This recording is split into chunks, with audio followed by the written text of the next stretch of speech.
There's one creator. And if he had a council, it was a council of created angelic beings that did his bidding by his sovereign authority.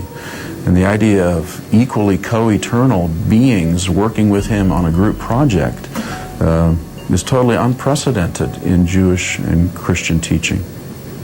Joseph Smith announced that he would publish additional installments of his Book of Abraham, but he never did.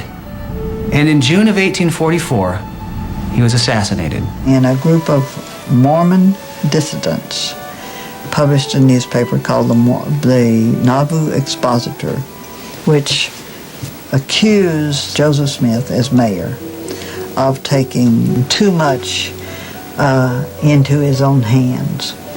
And there were some references in the Nauvoo Expositor to the notion of plural marriage. And so as mayor, he sent the constabulary to destroy the newspaper. And the governor brought him into Carthage, Illinois, and put him in jail. And then the governor turned his back and took the militia and went to Nauvoo, leaving the jail unprotected. And then other militia with blackened faces came in and shot him. On June 27, 1844, his cell was stormed. Joseph was shot, and as he fell from a second-floor window, he was fired upon numerous times. No one was ever convicted for his brutal murder.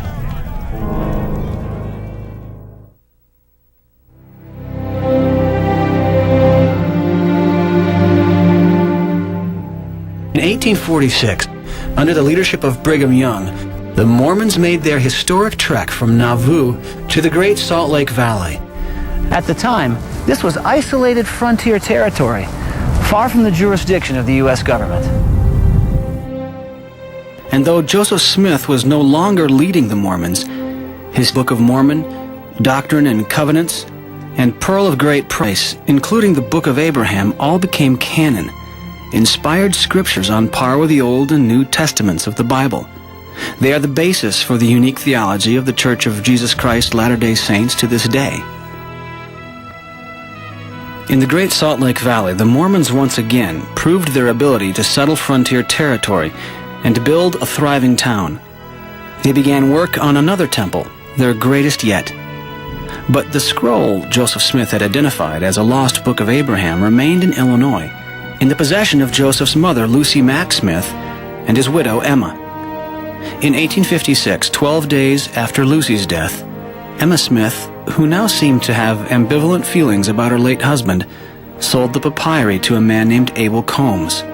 Emma, now remarried to a man named Louis C. Bideman, provided an affidavit attesting that the antiquities had belonged to Joseph. This certifies that we have sold to Mr. A. Combs 4 Egyptian mummies with the records of them.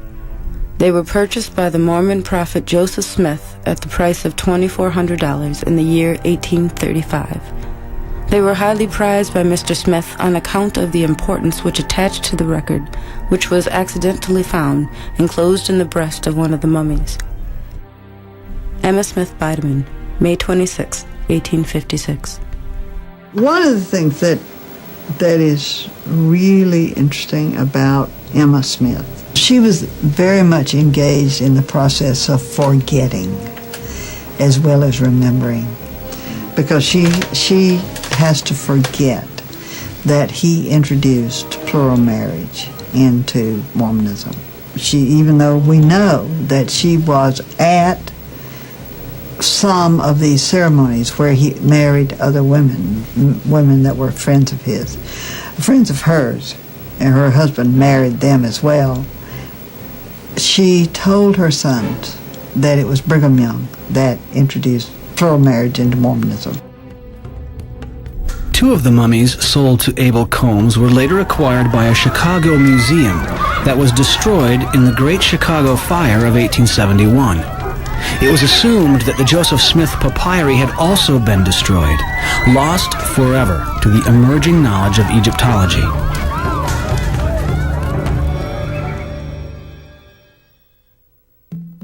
From early on, non-Mormons were dubious of Joseph's claim to have recovered a book written by Abraham 2,000 years before Christ and lost for nearly 4,000 years.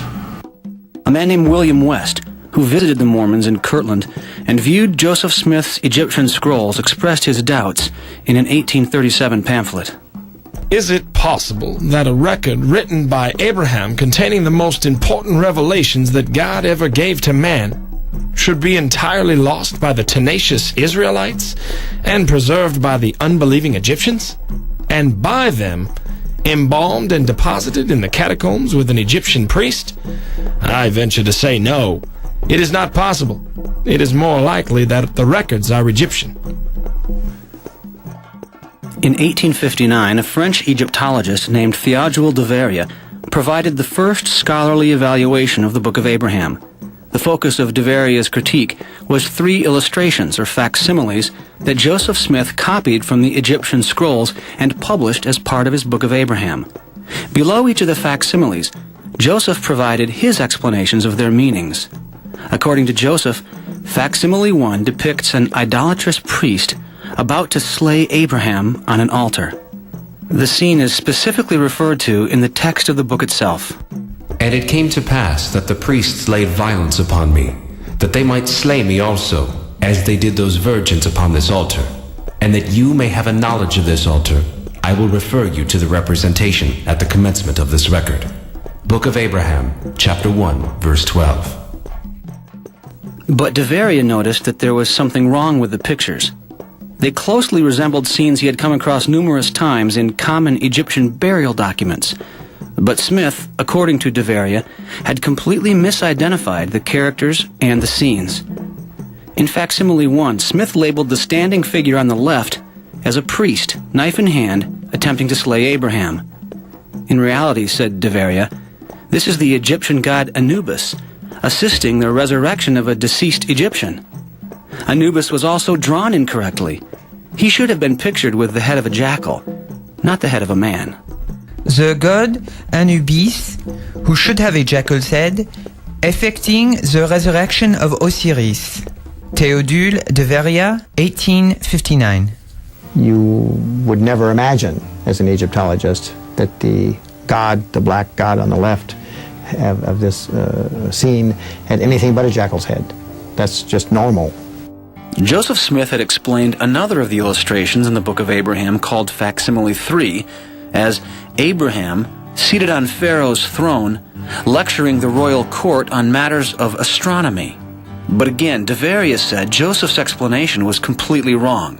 Facsimile 3 was also a rendition of a common scene from Egyptian burial documents, depicting a deceased man being led into the presence of Osiris, the Egyptian god of the underworld.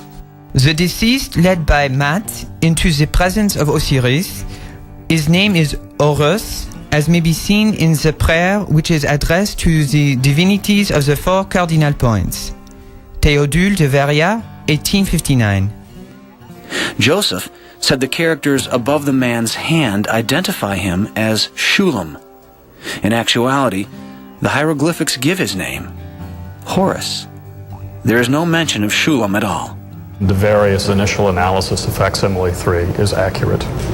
It is the result of the judgment scene in which the deceased Horus is being brought into the presence of Osiris. In the year 1912, Franklin S. Spalding, the Episcopal Bishop of Utah, brought a new round of scrutiny to the Book of Abraham when he asked 8 noted scholars of Egyptology to evaluate the 3 facsimiles. To a man, they agreed that Joseph's explanations were erroneous. It is difficult to deal seriously with Joseph Smith's impudent fraud. Smith has turned the goddess Isis into a king, and Osiris into Abraham. A.H. Sayce, Oxford University. These 3 facsimiles of Egyptian documents in the Pearl of Great Price depict the most common objects in the mortuary religion of Egypt. Joseph Smith's interpretation of them as part of a unique revelation through Abraham, therefore, very clearly demonstrates that he was totally unacquainted with the significance of these documents and absolutely ignorant of the simplest facts of Egyptian writing and civilization. Dr. James H. Breasted, University of Chicago. The Egyptian papyrus, which Smith declared to be the